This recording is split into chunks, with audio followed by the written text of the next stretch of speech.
Mesdames, Messieurs, les accords de branche ont plus de 15 ans maintenant et constituent un outil partenarial entre les pouvoirs publics et l'industrie particulièrement intéressant en vue d'atteindre des objectifs communs. Les accords de branche de première génération étaient une véritable innovation lorsqu'ils ont été lancés à partir de 2003 sous la houlette de mon prédécesseur, le ministre Darras. Ils ont ensuite été prolongés en 2014, je m'en rappelle bien lorsque j'étais ministre de l'Environnement, et désormais il m'appartient d'assurer le renouveau au-delà de 2023 en tenant compte de notre contexte de transition. Nous avons donc 2 ans et demi pour réaliser cela ensemble. L'enjeu est important à plus d'un titre, d'abord parce que la démarche a fait ses preuves, l'industrie a contribué de manière non négligeable à l'objectif d'émissions fixé par la Wallonie pour l'année 2020.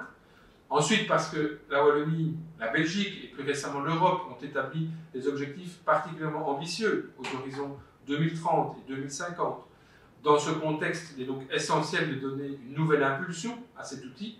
Enfin, parce que les accords de branche contribuent aussi à la compétitivité et à l'exemplarité de notre industrie.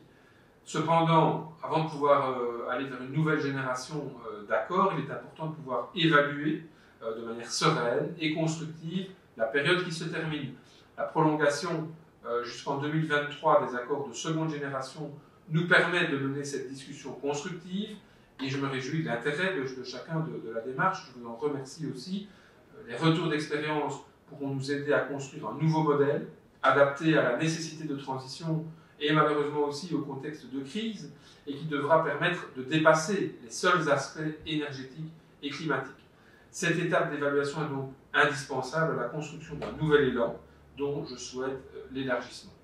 En effet, la démarche volontaire, la rigueur méthodologique et les gains évidents engrangés doivent pouvoir être étendus dans le monde économique en général.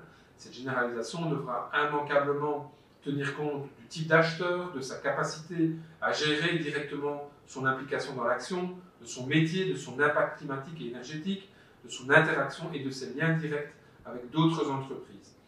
À ce stade, il est difficile d'anticiper ce que seront les nouveaux accords que nous construirons ensemble, mais je suis persuadé qu'ils devront être menés de manière volontaire, ambitieuse, collective, solidaire et inclusive. Encore une fois, je vous remercie pour votre implication et je vous souhaite un travail fructueux.